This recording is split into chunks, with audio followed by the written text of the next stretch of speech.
Requião, nós precisamos de um prefeito agora em Curitiba. Não há uma proposta de administração de Curitiba. Curitiba é uma cidade bem administrada do ponto de vista estético e do centro, mas ela não tem a representação da população. Não tem um prefeito que represente o povo, os seus objetivos, as suas necessidades. Ela não trabalha com solidariedade, ela trabalha com uma empresa comercial. E isso funciona, porque uma boa parte da população hoje é uma população de classe média, média alta, que mora em apartamento e tem boas condições de manutenção. Mas o povo está completamente marginalizado. E é preciso entender que, além da beleza da cidade, a cidade tem educação, tem saúde, tem emprego, tem mobilidade urbana. Mas para eles, para o pessoal que se candidata hoje e a forma que a cidade veio sendo administrada, tudo é um negócio. O transporte coletivo de Curitiba é um horror como negócio extremamente lucrativo para grupos econômicos. Nenhum propõe nada. Um quer o ônibus elétrico. Só não diz quanto vai custar e quem vai poder pagar a tarifa do ônibus elétrico. O outro diz que vai ter tarifa zero.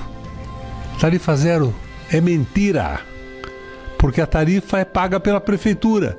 E para pagar a tarifa, a prefeitura vai ter que cobrar de alguém um imposto mais alto. O outro propõe aos domingos vai ter ônibus de graça.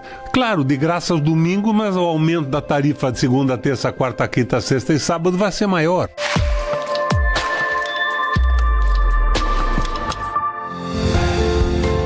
Oi, meu povo, gente boa. Nós estamos aqui hoje com uma pessoa muito importante aqui, que é advogado, jornalista, urbanista, deputado estadual, prefeito, secretário de Desenvolvimento Urbano, 3 vezes governador do Paraná, 2 vezes senador pelo Paraná.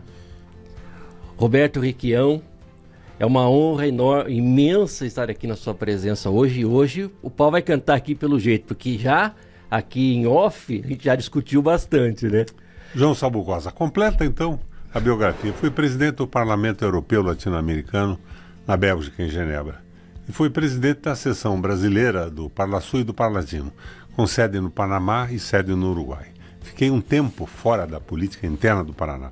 E eu votei pesadamente para derrotar o liberalismo econômico do Guedes e do Bolsonaro e dar uma mão para o Lula, que era a nossa esperança.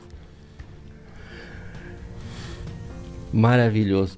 Requião, nós precisamos de um prefeito agora em Curitiba. Não tem um candidato, homem do céu. Não tem uma pessoa que pense a cidade.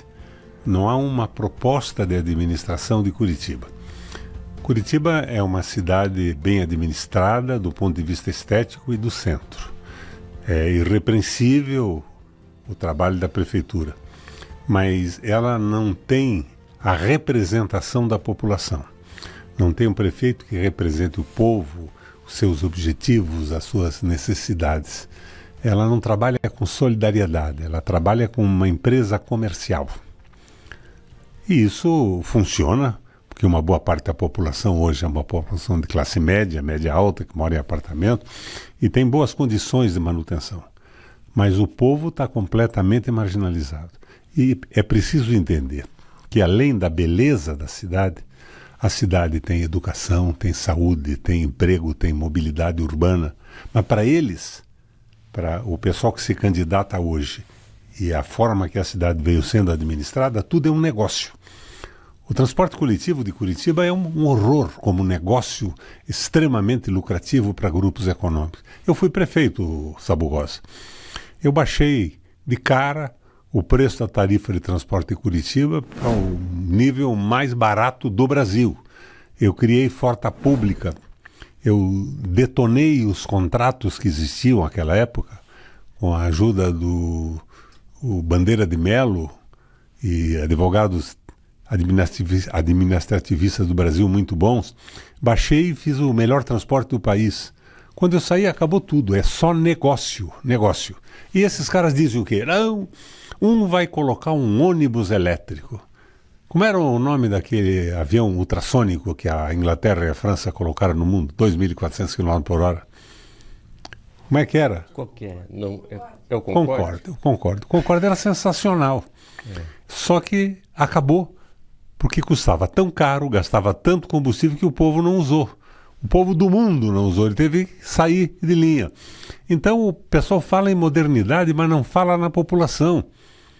É evidente que hoje nós temos o Vale Transporte, que foi bolado pelo meu amigo Alcidino Pereira, que trabalhou comigo na época que eu fui prefeito, sugeriu ao Afonso Camargo, que era ministro, e isso tira um pouco das costas do trabalhador o custo do transporte. Mas, fora esse financiamento do trabalho, não há mobilidade e possibilidade, é mais um instrumento de produção para sair de casa e ir ao lugar onde se trabalha. Não é para dominar a cidade como um espaço que pode ser alcançado. Nenhum propõe nada. Um quer o ônibus elétrico. Só não diz quanto vai custar e quem vai poder pagar a tarifa do ônibus elétrico. O outro diz que vai ter tarifa zero. Tarifa zero é mentira. Porque a tarifa é paga pela prefeitura.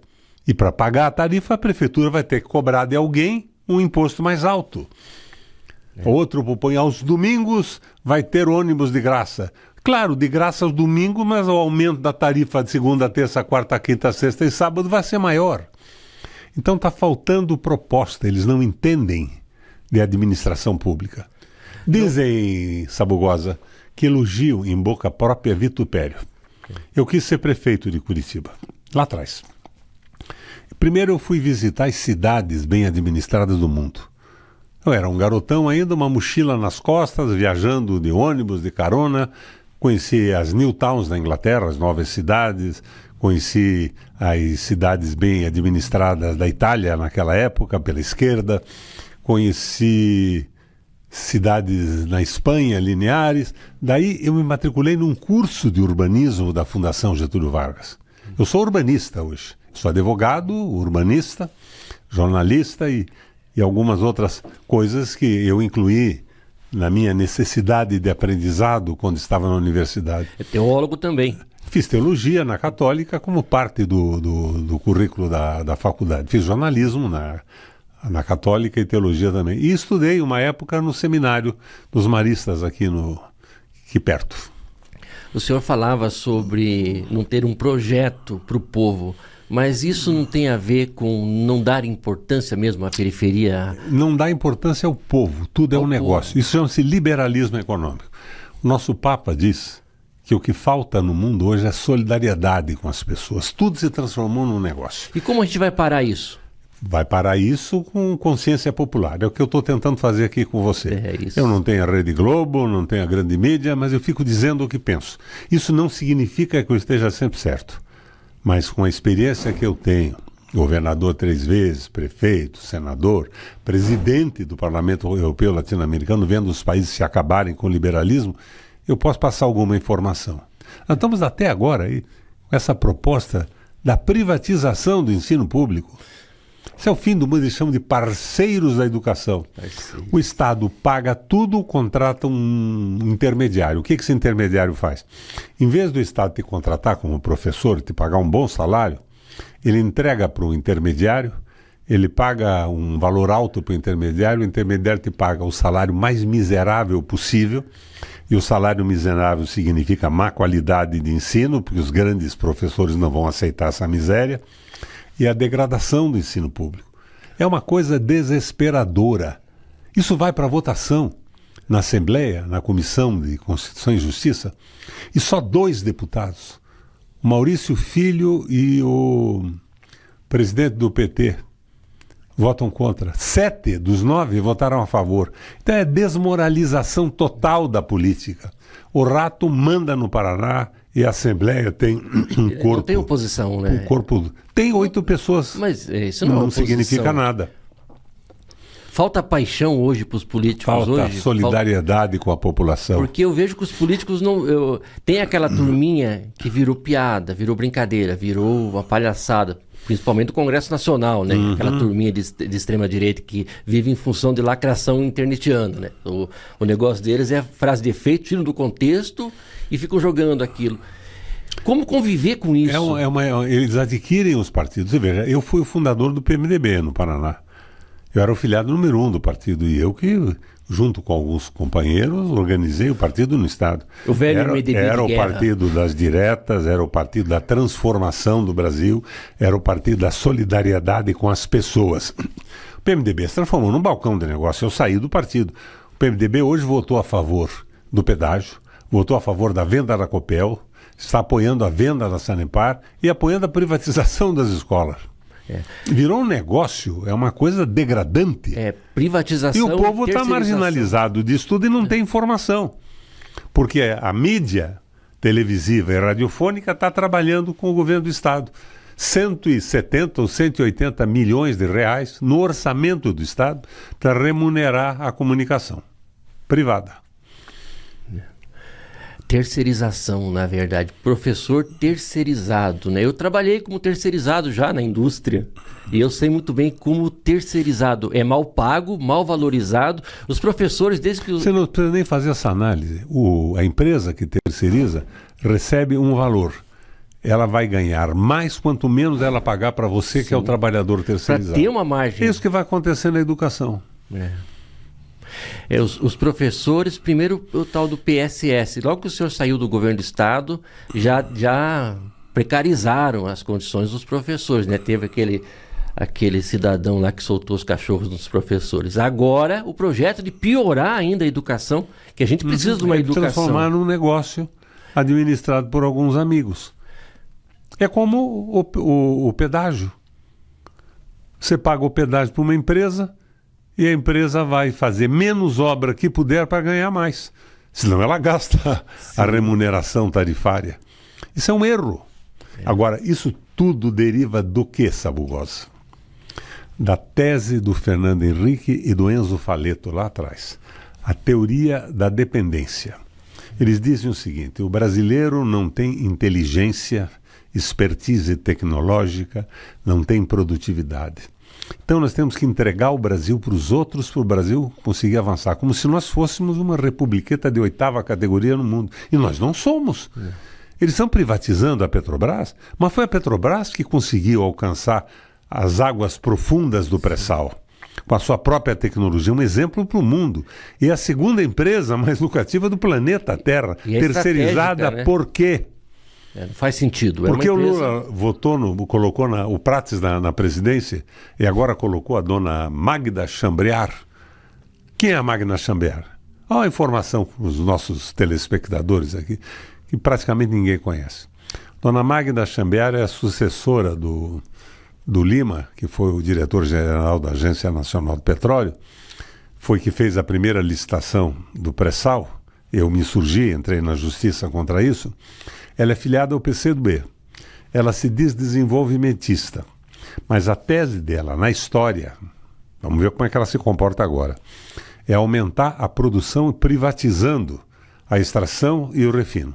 E ela já entrou dizendo que nós precisamos aumentar os poços, mas não falou na refinação. Então é uma coisa estranha. Ela acha que isso impulsiona o Brasil. Então, não tem a visão nacional, amor pelas pessoas, crédito do nosso povo e da nossa gente. É isso que está faltando. Nós estamos sem projeto de poder, sem projeto para o Brasil. Sem projeto para o povo brasileiro. Para o povo brasileiro. Porque o projeto existe. O que é o Brasil além do povo? Para eles é um grande negócio. Para eles o povo é um mercado a ser explorado como consumidor. Sim. Por pior que seja a vida, e que viabilize lucros incríveis para o mercado, para os grandes empresários internacionais. Como se explica o barril de petróleo custar $3 e combustível ser tão Não tem caro? explicação, porque é barato, no preço é barato. Sai $3,50. O preço do mercado internacional é $80. Agora, no Brasil, eles podiam vender isso num posto de gasolina aí, baratíssimo. Petróleo é energia. Ele estaria viabilizando o desenvolvimento do país, mas não. Sim. Eles inventaram a parceria internacional. E aumenta o lucro da empresa. Agora, a empresa não é mais brasileira. Ela foi vendida em parte pelo Fernando Henrique Cardoso e depois pelo Lula e o Sérgio Gabrielli. Maior abertura de uma empresa do mundo. E quem manda hoje na Petrobras, de fato, é a BlackRock. que é o maior fundo de investimento do mundo, que é o maior minoritário e comanda as ações da Petrobras, que mudou o seu estatuto para garantir que a Petrobras seja uma empresa que viabilize o lucro mais alto possível e não tenha compromisso algum com o Brasil e com o povo brasileiro. E como mudar isso, senador? Mudar isso entendendo... Eu perguntava para você na entrada aqui, sabe quanto custa um barril de petróleo? O que você me disse, Saboa? Não. É desinformação absoluta. Ninguém sabe que o preço de extração é 3,50. E o preço de venda internacional é 80. E dentro do Brasil vale 80 também. Tem sentido isso? Para gerar lucros fantásticos para os investidores. Agora, quem é que abriu a Petrobras? Foi você? Fui eu? Não. Foi o Fernando Henrique e o Lula. Botou na Bolsa de Nova York. E daí eles fizeram as modificações estatutárias. Vamos dizer que o Lula tenha se arrependido disso. Ele tinha, com uma medida provisória, anular tudo isso e retomar a Petrobras para servir o Brasil. Alguns anos atrás, a Petrobras era responsável, Sabugosa, era responsável por 80% dos investimentos no Brasil. Hoje não investe mais. Não investe mais. É dividendo para os acionistas. Sim. Demissão de funcionários, privatização de postos, de províncias. É um erro brutal. Eu não falo nem corrupção, é um erro simplesmente inadmissível que ocorre com a empresa. Mas o Lula consegue de fato governar? Porque ele dá um passinho que não agrada o mercado já chora, a mídia vem em cima de pau. O Lula tem um governo de centro-direita, a tal Frente da Esperança. Você não conhece um ministro do Lula que seja um brasileiro de verdade, progressista e que tenha solidariedade com o conjunto do nosso povo. Cada um representa setores do negócio e do liberalismo econômico. Ele reúne essa gente toda, uma assembleia, e apoia a maioria. E a maioria de seu governo não tem nada a ver com o Brasil. Mas, Requião, quando terminar o mandato do Lula, e aí? Tem alguém? Não tem ninguém mas melhor não é que ele. Alguém e ninguém. Quando terminar o mandato do Lula, a política progressista estará desmoralizada no Brasil. Quem votou no Lula, quem veio da Bélgica para cá para trabalhar na campanha, esperava uma mudança a favor do povo, da qualidade de vida do povo. Isso não aconteceu. Então não vão acreditar mais na política. Daí se abre espaço para um Milei, como aquele da Argentina. Sim. A direitona completa. A gente já teve experiência. E é isso que está acontecendo, havendo a desmoralização do governo. Por exemplo, aqui em Curitiba, qual é a rejeição a um candidato a prefeito indicado pelo Lula? 61%. É uma brutalidade, rejeição absoluta. Não significa que os 40% apoiem. O apoio vem desse tamanho. O candidato hoje deles, né, para a prefeitura já dá como ganha. Ele já está dando como ganha. Não. É o cara, como é que é candidato da esquerda? Votou o marco contra os indígenas, o marco temporal. Votou o impeachment da Dilma. Foi prefeito por 2 anos, o que ele fez? Você morava em Curitiba? Você tem ideia do que fez esse cara? Nada. Eu não digo que seja um mau sujeito, mas a formação dele não é a formação que represente os interesses de mudança da população da cidade, que precisa de emprego, precisa de saúde, precisa de educação. Saúde ele fez alguma coisa, que ele é médico. Sim. Mas nada mais. É candidato da esquerda. Que esquerda é essa? Não tem ninguém da esquerda para colocar um candidato desse. É uma vergonha total isso. Por quê? Porque a rejeição do PT é 61%. Então eles estão terceirizando a derrota. Sim, mas o candidato do Greca, esse está dando por ganho a eleição. Mas também não vejo assim. Também não é mau sujeito, viu? Eu não falo pessoalmente. Por que ele é candidato? Qual é a posição dele em relação à população, a interação com a população da cidade de Curitiba? Não é nenhuma. Nada. Vai continuar cuidando do centro, arrumando as ruas, bacana. Mas precisa de um prefeito que cuide da cidade inteira. Sim. A visão do Greca é boa para o centro da cidade. Agora ela tem que ser levada à periferia. a qualidade dos bairros centrais tem que ser estendida para o povo que mora na periferia da cidade. O negócio do transporte é um escândalo. Escândalo total. O que a prefeitura paga por fora, o preço da tarifa é um horror, o povo paga, nem sei quanto hoje mais, é 4 e pouco, né? Mas os caras ganham, acho que 8. Tá 6 já. Então, nós estamos sem candidaturas que representem a população da cidade. É um negócio. Um representa a negociata, que é privatizar ensino público, vender energia, vender Sanepar, vender o Estado. Eles acabam privatizando as praças. O povão, quando quiser ir na Praça Osório, vai ter que pagar a entrada agora. Tem um projeto de privatização das praias a nível nacional, né? Esse já é mais antigo, você sabe, ele não veio agora. Ele estava votado na Câmara lá atrás. Na Câmara, é. Isso é uma estupidez absoluta, mas é a visão liberal. Para que povo se pode fazer um negócio? Um grupo pequeno de pessoas. Isso é uma horrorosidade sabugosa. A população que vota na direita tem que saber o que significa liberalismo econômico. Mas ela vota na direita pela frustração que tem com os que se dizem de esquerda. Quem é que fez o pedágio no Paraná? Foi o Rato. Foi Lula que licitou o pedágio. Quem é que apoiou a venda da Copel? O governo federal, o BNDES, que era o segundo maior acionista. Quem é que está vendendo a Sanepar? PPI, através do BNDES. Então, você veja que o governo tinha um discurso, que é o discurso do Lula, progressista, transformador, mas na prática ele é o Guedes, sem o Bolsonaro. Já viu que o Guedes não protesta contra o governo do Lula? O mercado está contente. Ele apoia, está contente. O mercado está Estão ganhando muito, o povo está se ferrando. Agora, qual é o mal disso tudo? É que o povo não votará mais num governo nem supostamente progressista. Nós vamos para a mão da direita. E o Lula está consolidando o liberalismo econômico. Por que ele não mudou a política da Petrobras? Botou o Prates e agora a Magda. Por quê? Por que ele não mexeu ainda na CLT, que foi anulada pelo Bolsonaro inteira? Então, nós vamos corrigir o direito dos trabalhadores. Já tem quase 2 anos de governo, nada. Mas ele conseguiria fazer? Claro que conseguiria. Congresso não é vota... medida provisória, tem que ter proposta.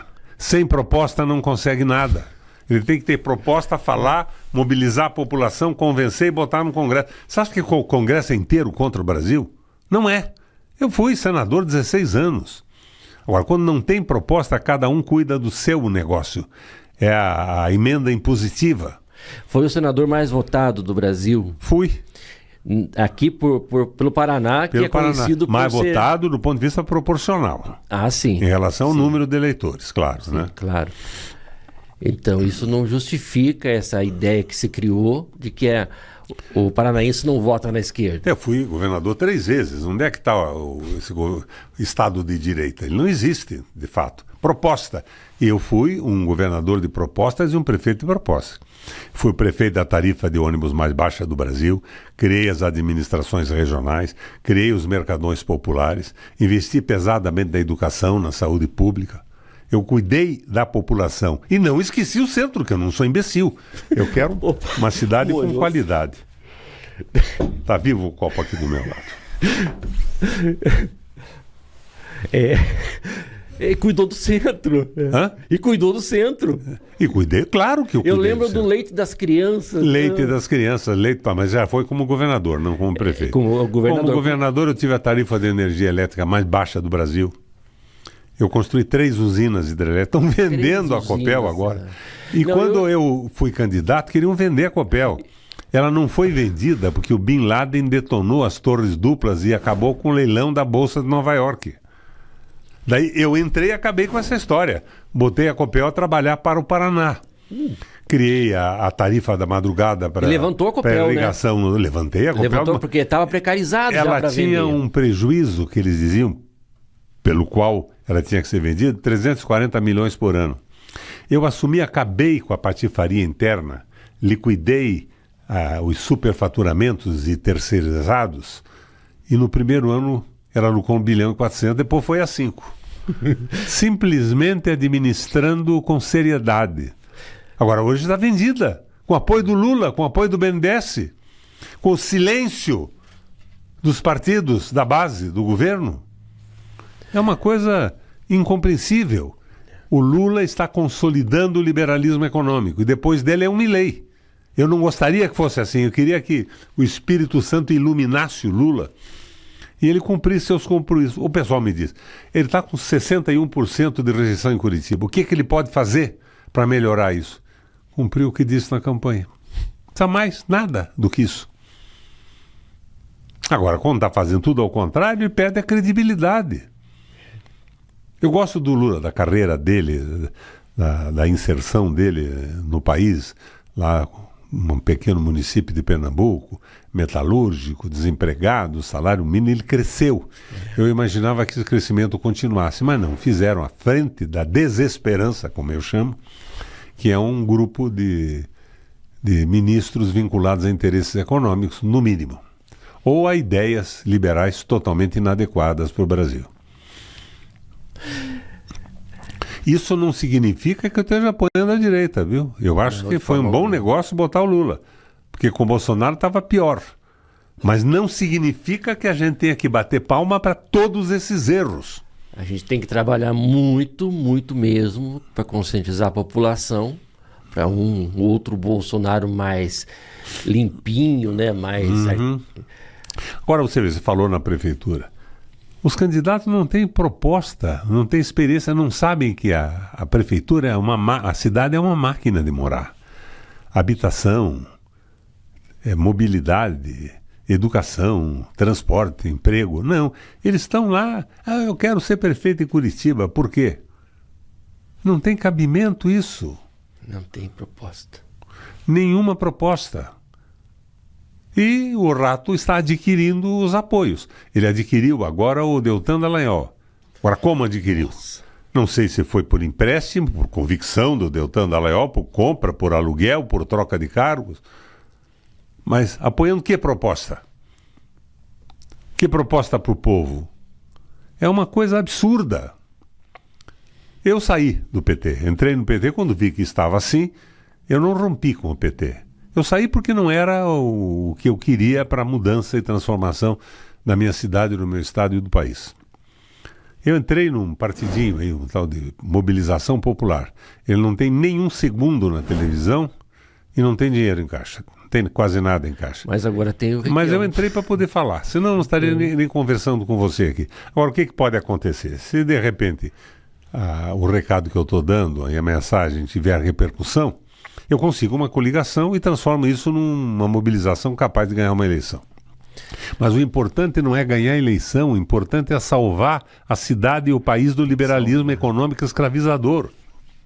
Eu já fui governador 3 vezes, senador 2 vezes, prefeito de Curitiba. Quando eu saí para a prefeitura de Curitiba, pelo PMDB, que eu criei, ajudei a fundar no Paraná, eu tinha 2% de apoio da população. O meu amigo Jaime Lerner, eu digo meu amigo sem ironia, ele era meu amigo, só que não pensava como eu. Tinha 83. Eu ganhei a eleição. Porque eu mostrei que o Lerner tinha qualidades inquestionáveis, mas ele não tinha a solidariedade com o povo, o sentimento de representação integral da população de Curitiba. E eu ganhei facilmente a eleição, sem dinheiro, sem nada. Agora, eu tinha, naquela época, a mídia. Hoje, eu estou sendo cancelado, censurado. Se viu que eu sou o senador mais votado do Brasil, fui candidato ao governo do Estado, eu não dou uma entrevista numa rádio. Ninguém quer me ouvir. Está todo mundo na mão dos donos do dinheiro e das negociatas. Hoje, com essa coisa do algoritmo de rede social, que boicota, eu acredito que existe uma programação no algoritmo, boicotar vozes da esquerda. As plataformas são internacionais, não são nacionais. O interesse do Elon Musk é o interesse de todos os outros.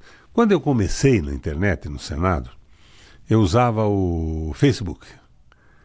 Uma mensagem feita lá na saída de casa para o Senado tinha alcances fantásticos. 800 mil, 2 milhões, 3 milhões. Hoje, só pagando. Não tem alcance algum. Transformou-se num negócio. E quando você não paga, você está bloqueado. Tem o algoritmo que te impede de falar com as pessoas. Eu há 3 anos não tenho um acréscimo no Facebook e eu uso todo dia. Não cresce ninguém, ainda cai. Caiu uns 4, 5 mil dos meus 300 e poucos mil.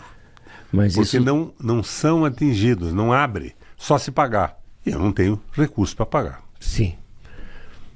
Eu venho aqui hoje, aqui no estúdio do Gustavo, conversar com você para bater um papo e na esperança que eles sirvam um jantar para a gente depois desse papo. Ah, ele só promete. Ele prometeu o vinho da última vez, né, Gustavo? Eu vou aproveitar aqui para o meu público, pedir a vocês que engajem, comentem, compartilhem, façam esse vídeo circular, porque vocês ouviram aqui o senador falando da importância de conscientização da população em relação a saber votar, saber escolher os seus candidatos, porque do jeito que a coisa está indo, tem esperança? Eu estou trabalhando para isso. Se o povo conseguir entender o que está acontecendo. Senão vai ser a continuidade do desastre. Continuidade do desastre. Eu disse a você, no meu primeiro governo, eu evitei a venda da Copel. Ela foi vendida agora. Com o apoio da imprensa inteira, não teve um órgão de comunicação que esclarecesse a verdade.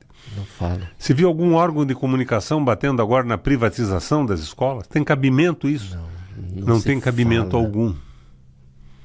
Mas aí o rato domina aqueles deputados que devem ser profundamente ignorantes e devem estar votando a favor do carguinho aqui para um amigo, pensando na reeleição, manter o mandato, mas não tem espírito público. Não.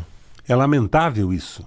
Eu vejo lá a guerra com alguns do PT, o Goura do PDT, meu filho, o Arilson, que é presidente do PT, mas... a voz mais forte é do Arilson e do Maurício Filho, do Requião Filho. Requião Filho está viajando o Paraná inteiro, né? Tá fazendo o que deve. Para isso ele é deputado. Para representar a população. Não é para fazer negócio. Não é para apoiar negociatas de privatização de empresas públicas. Qual que é o conselho do senhor para os novos que estão chegando agora? O conselho do senhor para os novos que estão chegando. Tem o seu filho que está aí, crescendo. Os novos é tentar entender o que está acontecendo. Você não pode transformar se não entender. O primeiro critério, a primeira possibilidade de transformar uma realidade é conhecê-la em profundidade. Sim. Eu quero ser deputado. Para quê ser deputado? Para defender o povo ou para conseguir um cargo, um salário, uma importância? Tem que haver esclarecimento.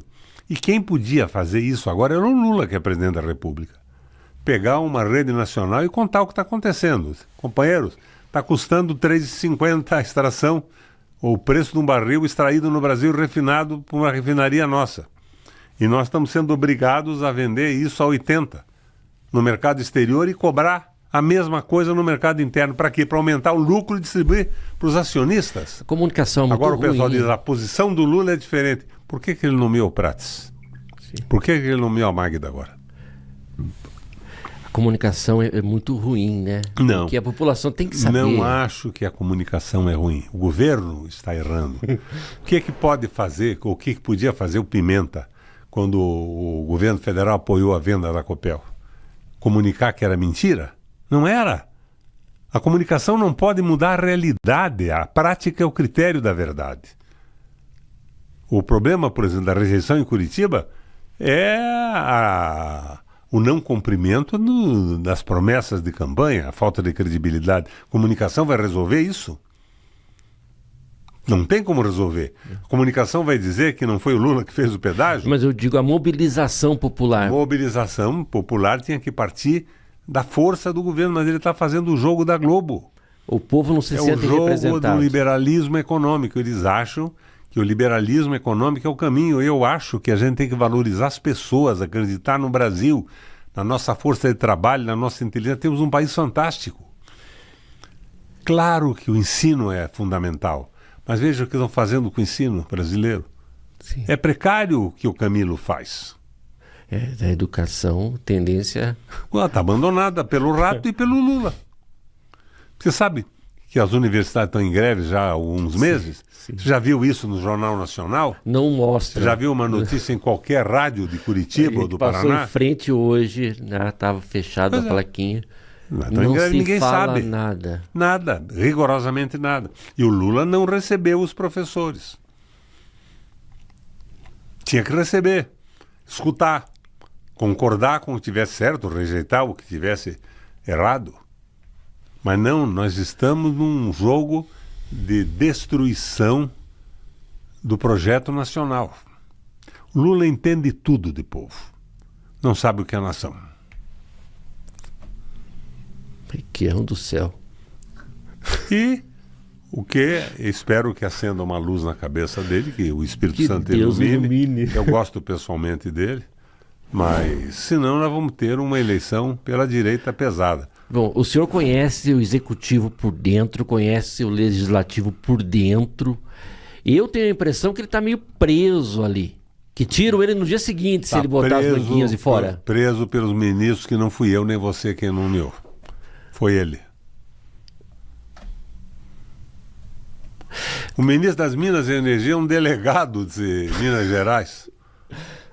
Esse crescimento de delegado policial na política, como o senhor vê isso aí? Eu vejo que é em função dessa visão de direita. O povo não tem que ser atendido, tem que apanhar. Mas é o discurso raso, né? É o discurso raso. É a falsificação dos problemas sociais. A gente viveu a experiência de um deputado estadual, um que usa o chapeuzinho, qual é o nome dele? Ele estava fazendo um vídeo fake em frente de casa. Ele adesivou um carro para simular ali. Eu achei que era um filme até pelo movimento ali, um monte de motoqueiro, e ele desceu daquele carro armado e tal, rendendo. Aí eu achei um filme. Eu ouvi falar. Depois que a gente ficou sabendo que ele estava produzindo vídeo fake para alimentar as redes sociais dele. Pois é. É isso. É a falsidade. A desinformação. De cima a baixo. Mas esse não é o problema. O problema é ninguém saber que o barril de petróleo custa R$ 3,50. Olha, e está sendo vendido a 80. E o brasileiro é que está pagando para aumentar o lucro da distribuição de lucros.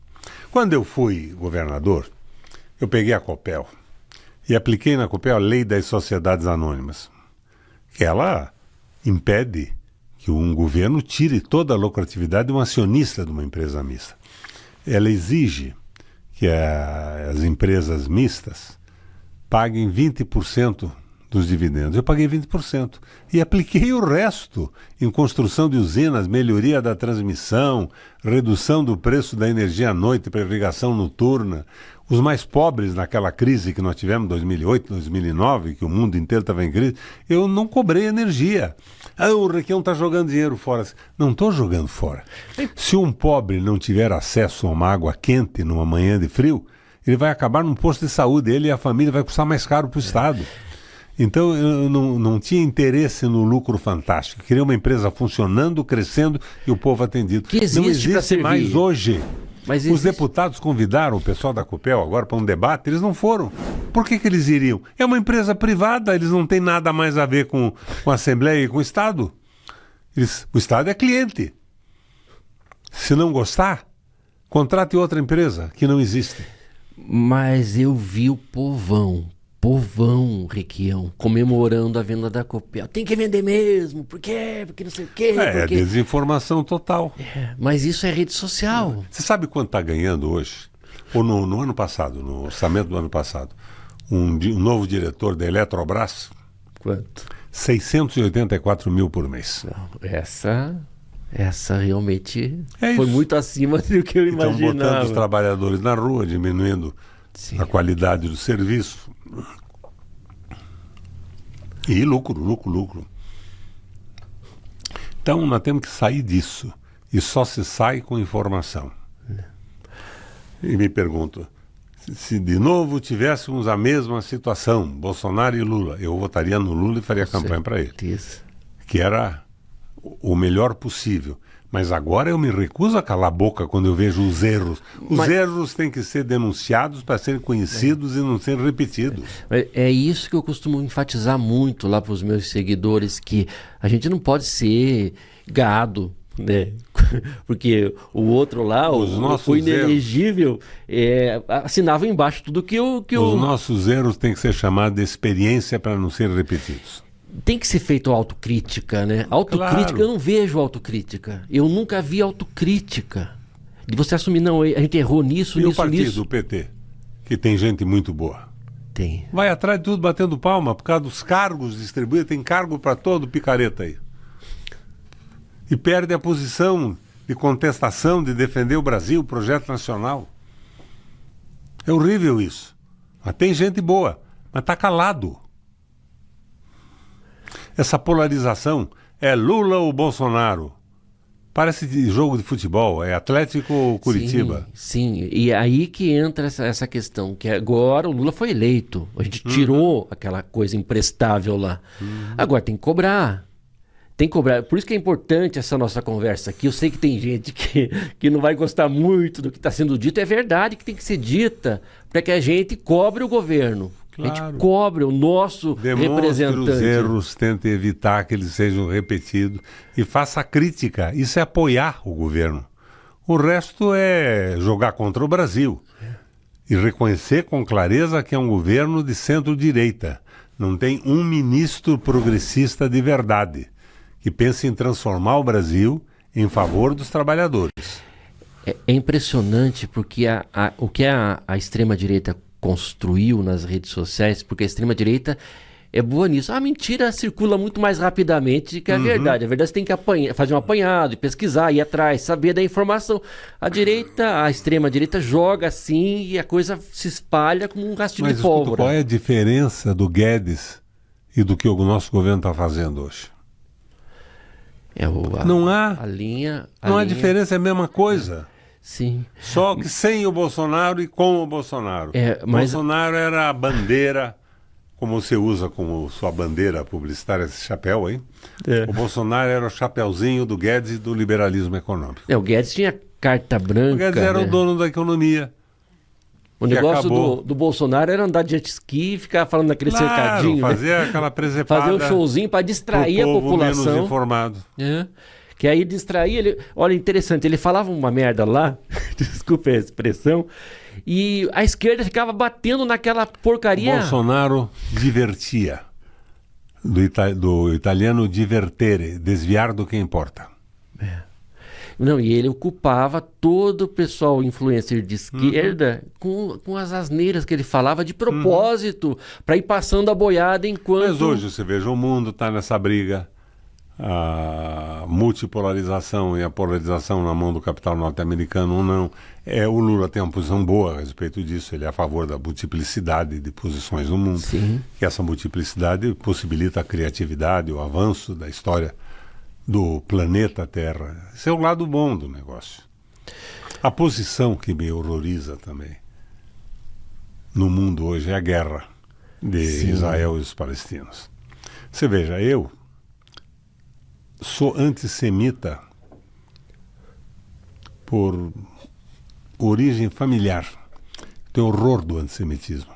Sim. Mas o que estão fazendo com os palestinos é a mesma coisa. O sionismo então, o Lula, é tão horrível quanto o antissemitismo. Sim. E não é contra o judeu, é contra uma seita que está dominando aquilo. Sim. Interesses econômicos. A guerra da Rússia com a Ucrânia. Eles iam botar foguetes nucleares na nossa fronteira, tudo bem, mas está morrendo soldado russo, soldado ucraniano, povo. Como é que é possível que não se interrompa isso? Como é que continua esse bombardeio de Gaza? Quem é que pode defender isso? Vou te contar uma história para você saber quem eu sou. Eu era estudante de Direito.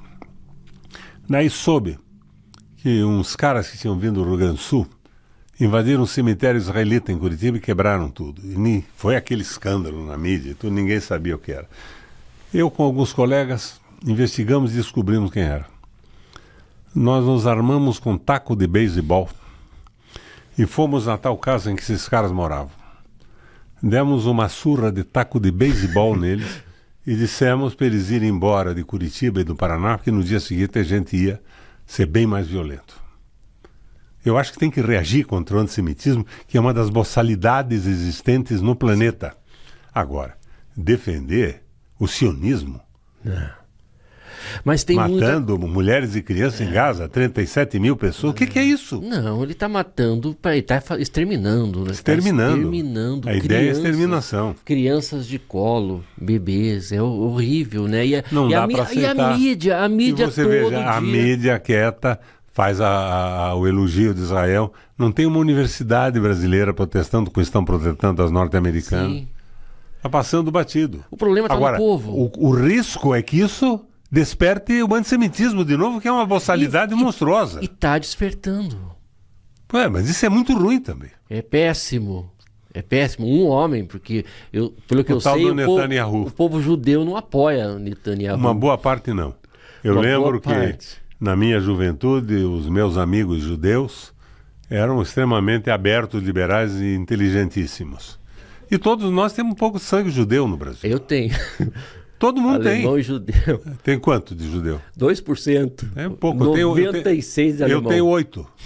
7 de árabe. 80 e poucos da Península Ibérica. E sou descendente de índio, de negro. Eu tenho também. Brasileiro. Eu tenho também. Porque é uma família antiga no Brasil. Eu tenho. Eu é 1%. Agora não dá para aceitar isso. De forma alguma. A gente, essa beleza miscigenada, né? Uhum. O brasileiro é isso, né? E a imprensa toda louvando o assassinato. A mídia não dá para assistir o jornal, porque mas há uma fazem... revolta de judeus no mundo importantíssima, né? Tomem a posição que o Einstein tomava sobre o sionismo. Ele mandava as favas, essa loucura. Eu queria entender... O Breno Haltman, agora que é judeu, está comandando e lançando livros. Ele lançou antes de ontem em Curitiba, aqui explicando o que é o sionismo, a barbaridade. Não é aceitável isso, meu Deus. Sim. Mas aí tem o emparelhamento da igreja, principalmente os neopentecostais, que tem muito aquela coisa de terra santa, de povo judeu, povo escolhido, povo de Deus. E confundem o Estado... O Cristo só voltará quando os judeus tomarem conta de toda a região de Israel. Mas isso é bobagem. É estupidez. Estupidez total. E eles fecham então os olhos. Então as crianças morrendo. É horrível. E os judeus no mundo inteiro vão acabar sofrendo com essa besteira, com essa boçalidade, essa violência. Mas aí a comunidade judaica é um povo inteligente. Por que não se mobiliza contra, protestando nos... Tem uma boa parte que está se mobilizando. Tem que mostrar, mas no Brasil... O Noam Chomsky, nos Estados Unidos, por exemplo, é judeu. Está batendo duro, fazendo a crítica. É inaceitável a mortalidade. Não, E aí, quando a gente vem com esse discurso... E eu não vou dizer para você que eu vou defender o Hamas. Com certeza. Não, mas nada aí que tá. Porque quando você critica esse genocídio lá na Palestina, as pessoas, muita gente vem, porque você está defendendo terrorista. Não. Porque acusaram... O Lula falou a verdade aquela vez, que ele foi tão criticado, batido... Foi bem o Lula. Ele disse o que é. E é o único que se posicionou. Foi bem o Lula. Foi bem o Lula. Porque você não vê nenhum estadista, nenhum líder mundial que se posicione como o Lula se posicionou ali. A Irlanda e a Inglaterra já vão ter... A Inglaterra, na Irlanda e a Itália. E ele manteve a posição. Né? Teve a posição. Não está errado. Contra... O discurso do Lula é bom. A prática dele, de uma forma geral, que não corresponde ao discurso. Mas eu vejo que... Ele tem esse poder, Riquelme? Ele tem esse poder? Claro que tem. Ele é presidente da República, ele pode falar. Falar, ele pode. Pode falar. E quando ele falar, ele mobiliza o país. Agora, se ele vem defender o pedágio criminoso no Paraná, ele falou a favor do rato. Como é que ele quer ter o respeito da população que votou nele porque era contra o roubo? É impossível.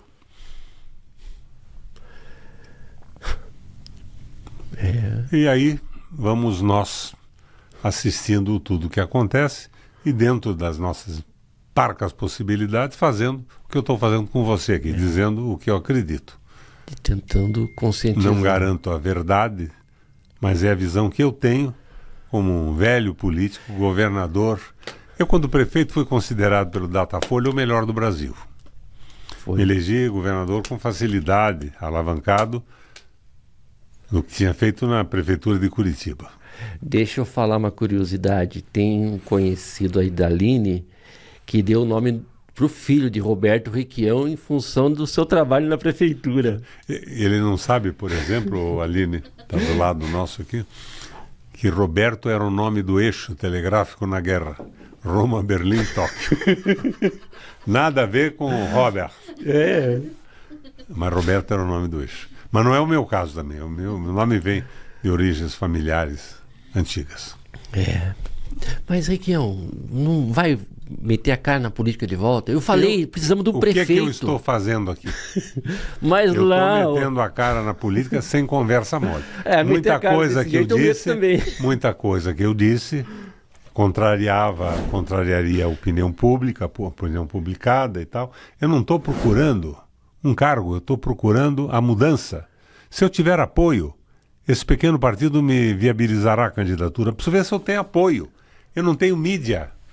Vocês vão pôr no ar quando isso? Depende do Gustavo agora. O Gustavo vai agilizar. Qual é o alcance de vocês eu tenho hoje 15 mil no YouTube, 6 mil no Instagram, 54 mil no TikTok. Mas quanto em Curitiba? Mas está crescendo muito. Quanto em Curitiba? Em Curitiba é mais ou menos uns 7, 8% desse Hã? Mais ou menos uns 8 a 10%. Do quê? Do total dele. Dos 70 mil, mais ou menos. Não é nada. Mas é. Não é nada. Mas estamos aqui nos esforçando. Mas a gente vai trabalhar. A gente vai trabalhar. Exato. Vamos pegar esse material aqui, a gente vai dividir ele e bombardear nas redes sociais. Vamos fazer. Encerramos por aqui a nossa conversa? Vamos ver a sopa do Gustavo nesse frio curitibano? Já deve estar quase pronta a sopa. Não saia. Quero agradecer ao Roberto Requião, que veio aqui, né? E nos deu esse bate-papo, na verdade, um grande bate-papo. E você viu que eu não estou fazendo conversa de político pedindo voto. Eu estou dizendo o que eu penso e pensando na transformação. Essa vigarice eleitoral não me interessa e nunca me interessou. Nós temos que ajudar a mudar as coisas. Eu entrei na política, não foi para me promover. Eu entrei na política porque eu queria mudar as coisas. Eu fui prefeito de Curitiba influenciado pelo texto do Manuel Castells, do Henri Lefebvre, O Direito à Cidade, e pela visão do que pode ser uma cidade em relação às pessoas, não o povo da cidade transformado num mercado para ser explorado por grupos econômicos. Os grupos econômicos não são maus, mas eles não podem ter o domínio absoluto da cidade, da prefeitura, da Câmara de Vereadores. E hoje, como acontece no Paraná, a direita, ou seja, o liberalismo econômico, manda na Assembleia Legislativa, com a resistência lá de 8 ou 10 deputados bons, que não tem peso em relação ao poder do rato. Então, Deltan Dallagnol agora apoia o candidato do rato. A troco de quê? Deixa aqui uma pergunta para encerrar a nossa conversa. É por convicção? Por compra, venda, aluguel, cargos? Por quê? Qual é o negócio? Qual é o negócio? O que ele quer de Curitiba? Nada. O que quer para o transporte coletivo? O que quer para o sistema de saúde? E para a educação? Querem privatizar a educação de Curitiba também? E a população dos bairros vai ser atendida como? O direito a ter uma vida melhor. Como é que vai ser atendida a necessidade de emprego das pessoas? Então é por aí. Precisamos ter... Então, pessoal, se você for candidato a prefeito, qual é o seu programa? Perguntar isso para mim é uma brincadeira, porque eu fui prefeito e fui considerado o melhor do Brasil. O meu programa é colocar o interesse da população acima da negociata política. Eu acho que isso já é o suficiente. Vamos encerrar. Saborosa, um abraço. Um abraço, pessoal. Até a próxima.